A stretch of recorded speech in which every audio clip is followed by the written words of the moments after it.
que quand il joue contre les gros morceaux de l'Afrique, souvent il est décisif dans ces grands matchs-là, voilà, on le quand voit on décisif. dit un certain Cameroun-Sénégal, ou Sénégal RDC, ou Sénégal Côte d'Ivoire, c'est là où il est plus décisif, c'est là où il porte l'équipe. Et ça, c'est très important. Je pense que à cette allure, si à la mi-temps, l'entraîneur du Botswana n'arrive pas à changer les choses, cette équipe va prendre l'eau, parce que à ce rythme-là, on ne peut pas être dominé de façon outrancière par une équipe qui s'appelle le Sénégal et ne pas prendre 4 ou 5 buts. Donc je pense que... Est-ce que vous pensez que justement dans les vestiaires, le coach peut changer et cette façon de faire à travers ses discours? Parce que quand vous prenez un peu les statistiques pour ces 45 premières minutes, c'est seulement un seul tir. Et ça aussi, c'était pas cadré, dominé à près de 70% et 4 fautes commises. Est-ce que vous pensez que le coach un discours qui peut changer? Le discours peut être le mental, mais vous savez, quand vous n'avez pas les arguments qu'il faut, vous n'avez pas les arguments qu'il faut pour aller chercher votre adversaire, quel que soit le discours de l'entraîneur, ça ne portera pas. Parce que l'entraîneur, ce qu'il peut, c'est de mettre en place son système et puis de donner des consignes. Maintenant, sur le terrain, l'animation sur le terrain, ça appartient aux joueurs. C'est ça le problème. Est-ce qu'il a sur le banc des gens qui sont capables de venir inverser la tendance? Ça, j'en sais rien. Mais je crois que s'il n'en a pas, ce que nous avons vu durant cette première période, franchement, s'il joue comme ça, la deuxième, l'équipe va prendre beaucoup de buts. Oui, Cameroun, vous qui êtes technicien, quel est votre avis là-dessus? Et là, on dira tout de suite que la plus belle femme du monde ne peut donner que ce qu'elle a. L'entraîneur, il a concocté une équipe, ce sont ses meilleurs qui fait aligner comme ça, d'entrée comme ça, parce que je me dis, c'est contre le Sénégal, je vais me tailler un peu en eux, en mettant mes meilleurs joueurs, mais je ne pense pas s'il y a grande chose, sauf le football, c'est le football africain, c'est de l'énergie.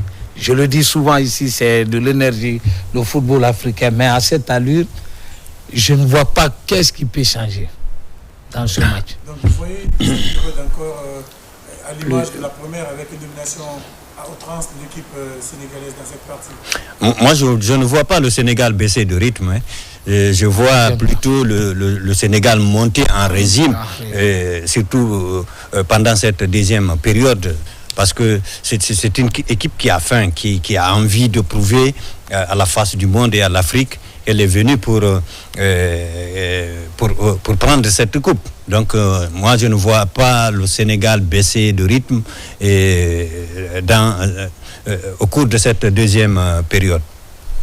Bien. En tout cas, pour le moment, le Sénégal mène 1-0.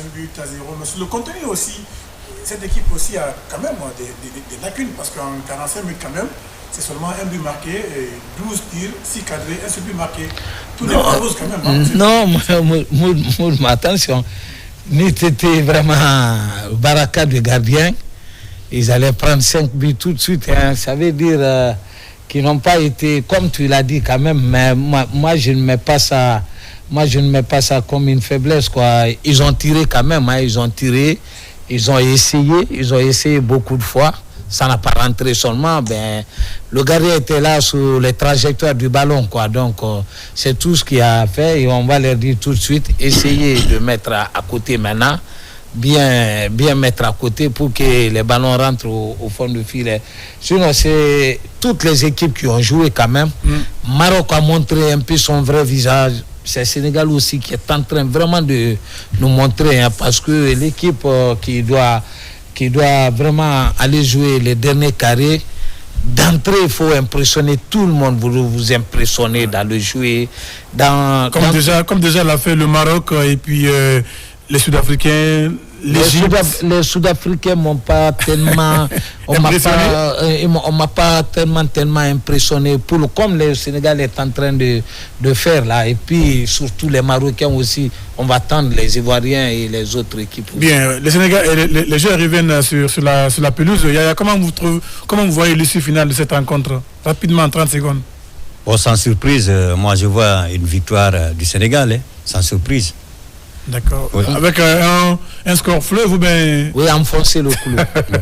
Enfoncer le clou. D'accord, on va repartir du côté du grand stade de Tanger pour suivre la deuxième période de ce match du groupe D, je rappelle, composé du Sénégal, la RD Congo et puis le Bénin et le Botswana. Le Congo qui a donc battu le Bénin 1-0. Pour le moment, le Sénégal mène 1-0. Deuxième période du match Sénégal-Botswana, c'est reparti.